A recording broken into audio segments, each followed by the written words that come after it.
Bonjour et bienvenue dans notre programme qui est le Clan Leadership Group. Et je profite de cette occasion pour saluer tous les membres du Clan Group RDC Congo ainsi que les membres du Clan Group de l'Afrique francophone. Et je sais que le message d'aujourd'hui sera une bénédiction à tous ceux qui vont le suivre et pour ceux qui sont des contrées que je viens de citer. Et avant de commencer mon message, je passerai mes salutations à l'apôtre Dr Jonas Amissi, qui est le coordonnateur ou le CEO de Clan Group International. Alors que le Seigneur vous bénisse et puis nous allons commencer. Et pendant ce temps, nous parlons de l'adaptabilité qui est le leadership pendant les crises, pendant les moments difficiles. Et aujourd'hui, je vais plus parler de l'adaptabilité. Et on parle de l'adaptabilité lorsqu'il y a un changement qui doit être fait. Et nous comprenons que notre vie est caractérisée par plusieurs changements. Il y a plusieurs changements dans la vie, il y a plusieurs changements dans le ministère et le monde est en train de changer à chaque minute et à chaque instant. Alors, en tant que leader, en tant que dirigeant, nous avons le devoir de nous adapter à tout changement qui arrive dans nos vies. Alors, c'est ce que nous allons parler aujourd'hui à propos de l'adaptabilité et comment s'adapter dans les changements qui arrivent, surtout que nous sommes des dirigeants. Alors, je commencerai d'abord par me poser la question, qu'est-ce que l'adaptabilité? Et nous comprenons que l'adaptabilité, c'est l'art d'apprendre rapidement dans un changement d'environnement ou de circonstances. Parce que lorsque l'environnement change ou les circonstances changent, vous ne devez pas rester dans le statu quo. Beaucoup de dirigeants échouent parce qu'ils restent dans le statu quo. Ils veulent ne pas changer. Ils disent que non, nous, on fait seulement comme ça. On a toujours fait de cette façon et on ne peut pas changer. Alors, lorsque le changement vient et que nous ne sommes pas prêts à changer, ça peut nous surprendre de voir que les autres ont fait un pas de géant pendant que nous restons dans la même position. Et lorsqu'on aura maintenant le désir de chercher à changer ou bien à suivre le mouvement, ça va nous amener à rester en arrière pendant beaucoup de temps. Alors, c'est la raison pour laquelle on est ici pour parler de l'adaptabilité et voir en tant que dirigeant, qu'est-ce qu'on peut faire pendant le temps de crise. Parce que nous savons que pendant le temps de crise, il y a toujours des changements qui doivent être faits. Et lorsqu'on parle d'une crise, on voit une période là où des moments difficiles, là où il y a des défis et là où il y a des moments durs qui arrivent dans la vie d'une personne, dans son ministère, dans ses affaires ou bien même dans la carrière qu'il a en tant qu'homme d'affaires, politicien ou bien dans n'importe quel domaine où il exerce son leadership. Et lorsque je parle de leadership, je parle de notre position de diriger. Et nous devons savoir qu'il y a des gens qui nous observent. Les gens que nous dirigeons attendent de nous. Ils attendent de nous, surtout lorsque le moment de crise arrive, les gens que nous dirigeons attendent de nous. Ils attendent que nous puissions leur donner la direction. Ils attendent que nous puissions leur montrer le chemin. Ils attendent que nous puissions leur dire que faire pendant cette situation. Alors nous qui sommes des leaders, nous devons savoir que pendant la crise, il y a des choses que nous devons faire. Nous qui sommes des dirigeants, nous devons faire des choses qui peuvent permettre que les dirigeants, ceux qui nous suivent, puissent aller avec nous dans le bon chemin. Si je peux donner une définition au mot crise, je dirais que la crise est un moment difficile qui te pousse à prendre des décisions majeures et qui te permettront de découvrir ta vraie nature en tant que leader. En tant que dirigeant, lorsque la crise vient, il y a trois choses que tu dois t'attendre. La première chose, c'est de savoir que la crise t'amènera des défis. Il y a des défis qui viennent dans ton chemin. Et lorsqu'un défi vient dans la vie de quelqu'un, le défi ne vient pas seulement pour le briser, mais le défi vient pour te secouer. Et lorsque tu es secoué, ça t'amène à changer de position. La Bible nous montre que le peuple d'Israël était resté pendant longtemps sous le mont Horeb. Et lorsque Dieu a vu cela, il leur a parlé en disant, vous êtes restés ici pendant longtemps, alors c'est le moment de bouger. Et souvent dans nos vies, le Seigneur nous secoue, le Seigneur nous pousse à faire des actions, à mener des changements. Et pour nous pousser, il nous met dans des situations, dans des circonstances, là où on se sent mal à l'aise et inconfortable. Et cela va nous pousser à prendre des décisions qui sont majeures. Donc la deuxième chose ou le deuxième point que tu dois savoir en tant que leader, en tant que dirigeant, dans une crise, le deuxième point, c'est que tu vas prendre des décisions et ces décisions doivent être des décisions majeures. Un leader n'a pas peur de prendre des décisions. Parce que la décision, l'art de prendre des décisions, c'est le déjeuner ou le repas quotidien d'un dirigeant. Un dirigeant doit apprendre à prendre des décisions, même si ça va lui faire très mal, il doit prendre la décision. Même si ça peut lui coûter beaucoup, il doit prendre la décision. Surtout dans des moments de crise, surtout dans des moments où les choses sont difficiles, le leader doit se lever à prendre la décision. Parce que lorsque vous allez prendre la décision, c'est là où le troisième point va venir, c'est que ça va démontrer votre vraie nature.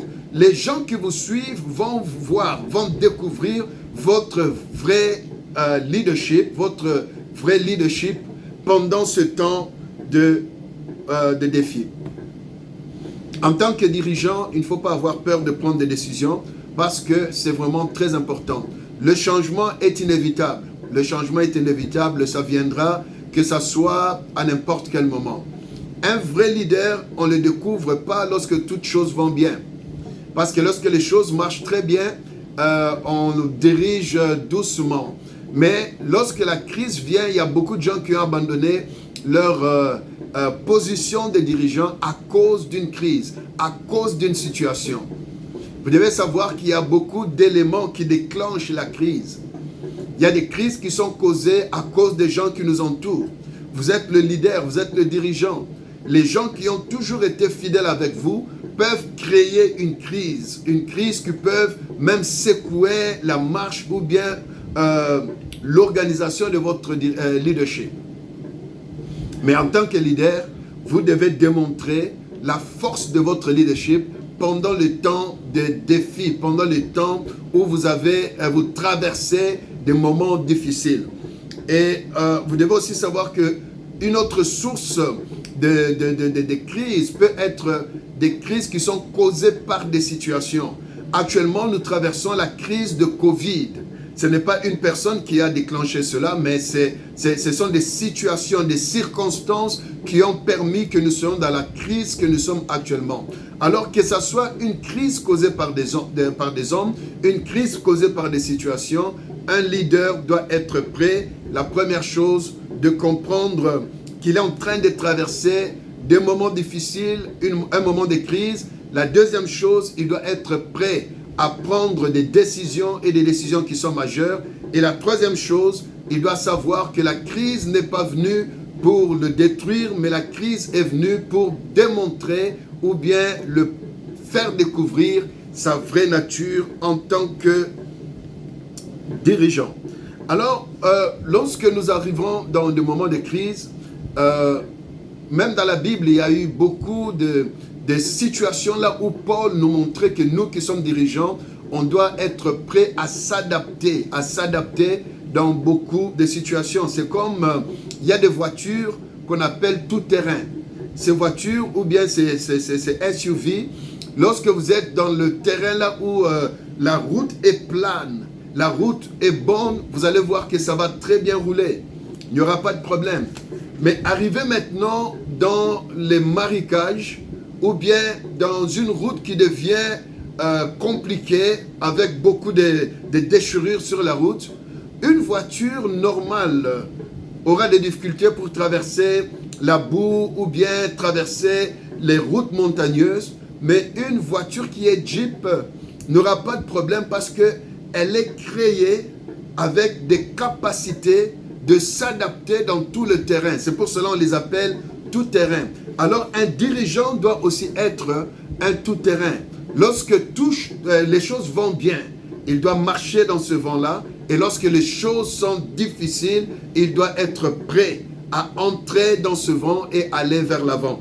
Je vais lire dans le livre de 1 Corinthiens chapitre 9, verset 20, et nous allons voir l'apôtre Paul qui était un des grands apôtres de la Bible. Il a aussi traversé beaucoup de temps de difficultés, il a traversé beaucoup de temps où les choses n'étaient pas roses, mais en tant qu'un dirigeant, il s'est adapté pendant que les choses étaient bonnes et pendant que les choses étaient mauvaises. Alors, suivez un peu ce que la Bible nous dit. Dans le livre de 1 Corinthiens chapitre 9, verset 20, la Bible dit « Avec les Juifs, j'ai été comme un Juif, afin de les gagner pour Christ.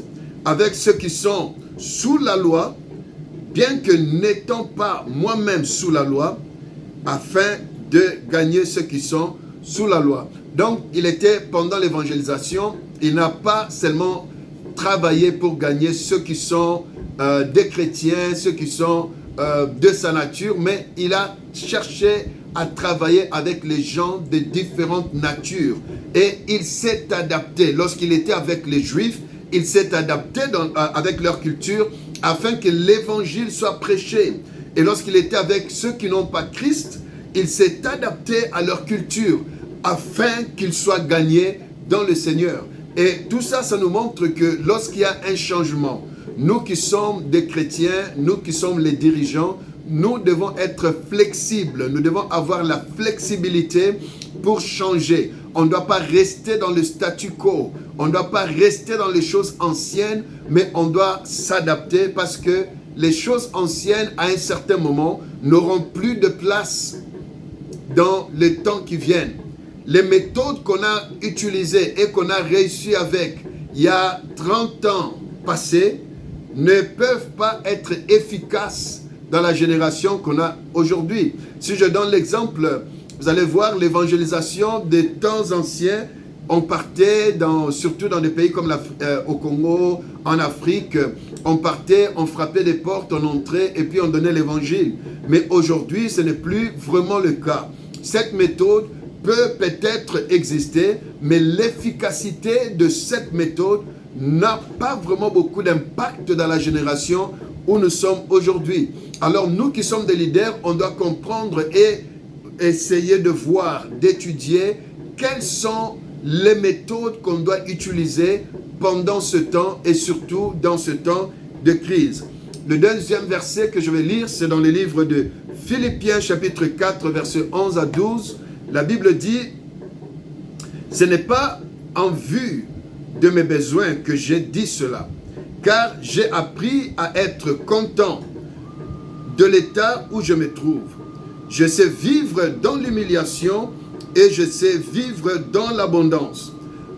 En tout et partout, j'ai appris à être rassasié et à avoir faim, à être dans l'abondance et à être dans la disette. » Alors, Paul nous montre ici que dans deux circonstances qui étaient différentes, il y a les circonstances de l'abondance, là où toute chose allait très bien, et l'abondance de la circonstance de l'humiliation, là où les choses ne sont pas bonnes. Mais Paul dit que ça soit dans l'abondance ou dans la disette, il a appris à s'adapter à chaque circonstance. Alors nous sommes dans le temps de l'adaptation qui nous permet de nous adapter dans les circonstances que nous avons actuellement.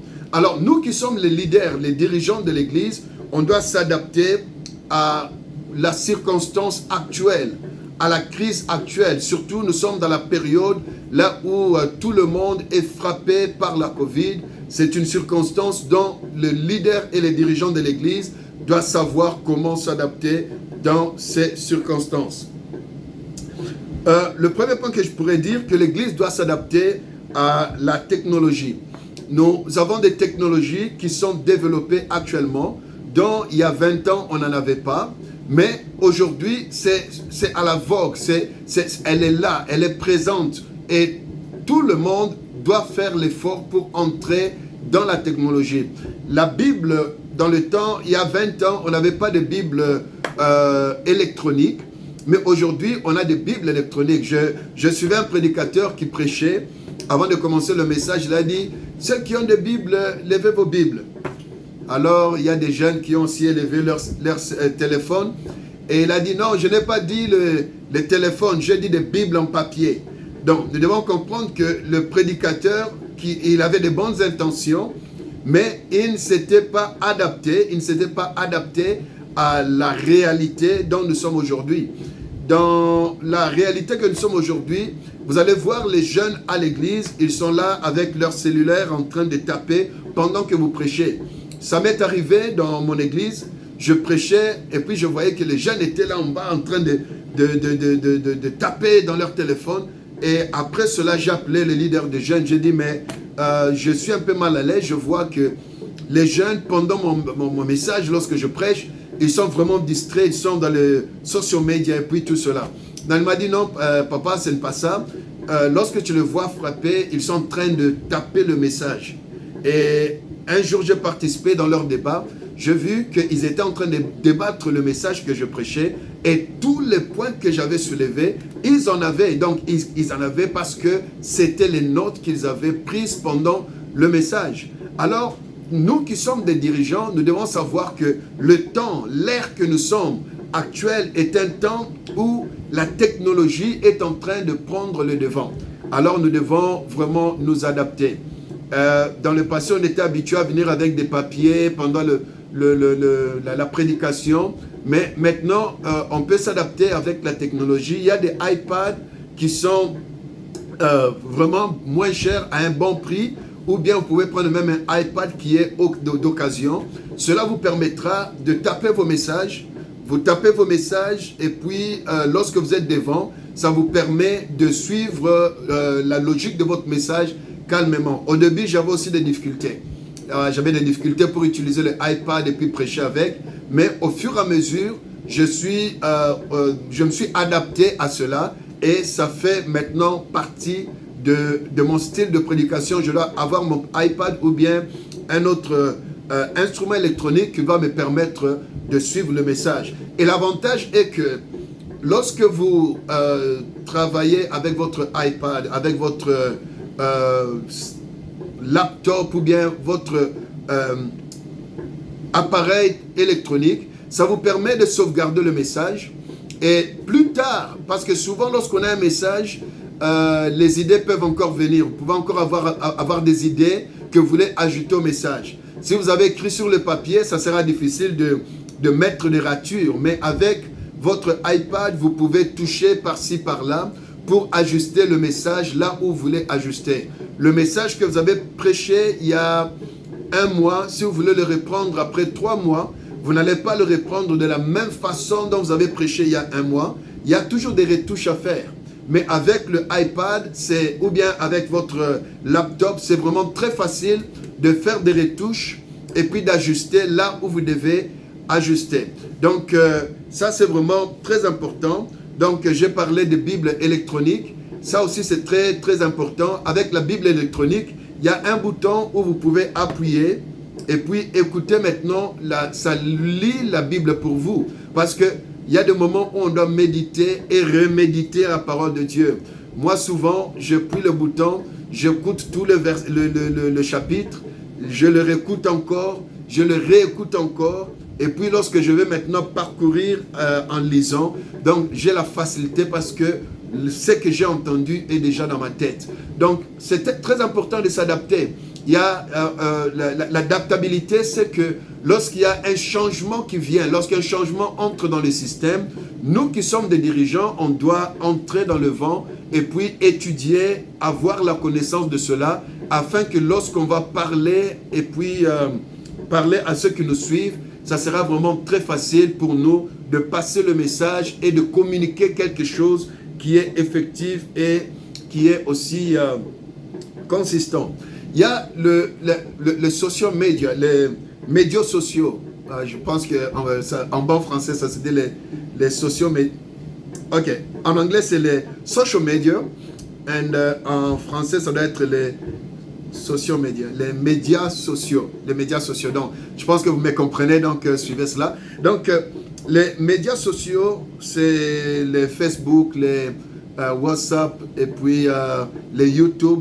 Tout ça, ce sont des instruments que nous avons aujourd'hui dans notre siècle, dans notre génération, qu'on peut utiliser afin que ça puisse aider aussi l'évangile à aller vers l'avant.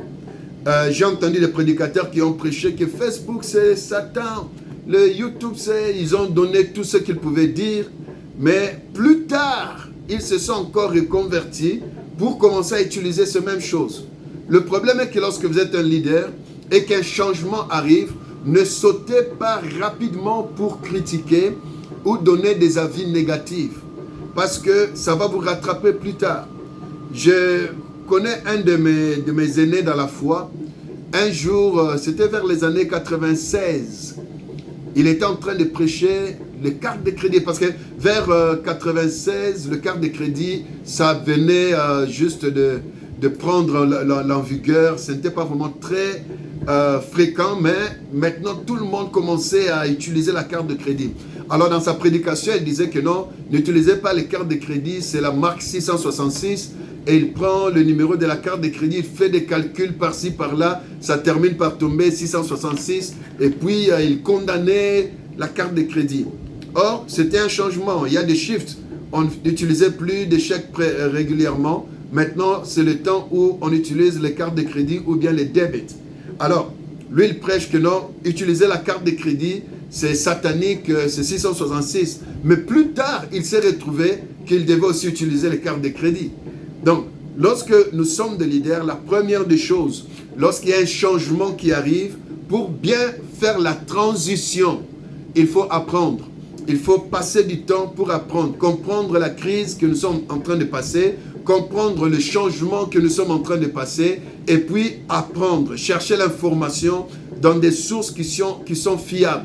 On ne va pas seulement sauter pour aller prendre des informations par-ci, par-là, mais on doit aller prendre des informations dans des sources qui sont fiables. Aujourd'hui, les réseaux sociaux, voilà le mot que je cherchais. Les réseaux sociaux sont les réseaux qui nous permettent maintenant d'accéder le monde du marketing ou bien de nous connecter avec notre audience sans dépenser des milliers d'argent. Dans les années passées, avant de passer à la télé, 30 minutes pouvaient vous coûter $1000.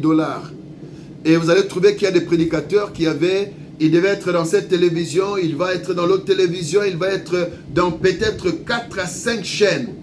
Et par mois, il devait dépenser peut-être 20 à 50 000 $ juste pour que sa face soit vue dans sa ville ou bien dans plusieurs pays.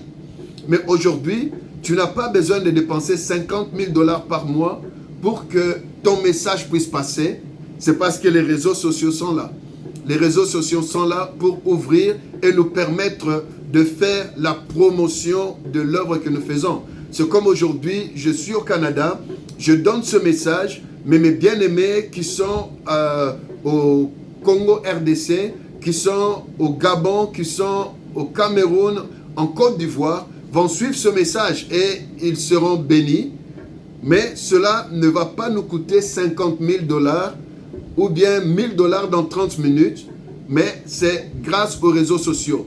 Alors, nous qui sommes des dirigeants, nous devons savoir comment utiliser ces réseaux sociaux afin que ça ne puisse pas impacter, parce qu'il y a des gens qui abusent des réseaux sociaux, ils utilisent cela pour d'autres fins, et puis vous allez voir que des messages critiques, des messages détruisants qui sortent dans ces réseaux sociaux. Mais nous qui sommes des dirigeants, nous devons apprendre comment utiliser ces outils que le Seigneur a mis entre nos mains et que nous puissions faire avancer l'Église. Et il y a d'autres instruments que le Seigneur met dans notre disposition. Les églises aujourd'hui utilisent des apps.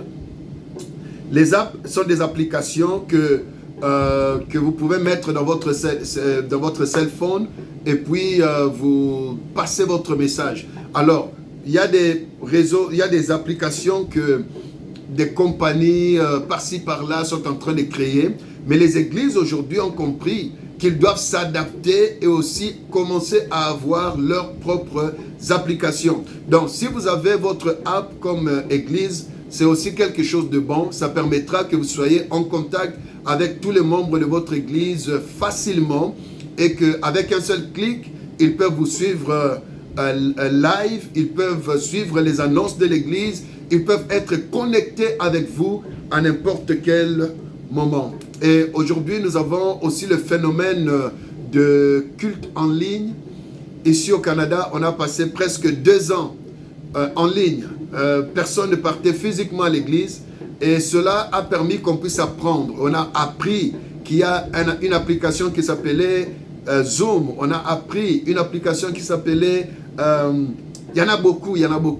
Et on a pris ces applications, on les a utilisées et aujourd'hui, ça devient comme un style de vie dans plusieurs églises.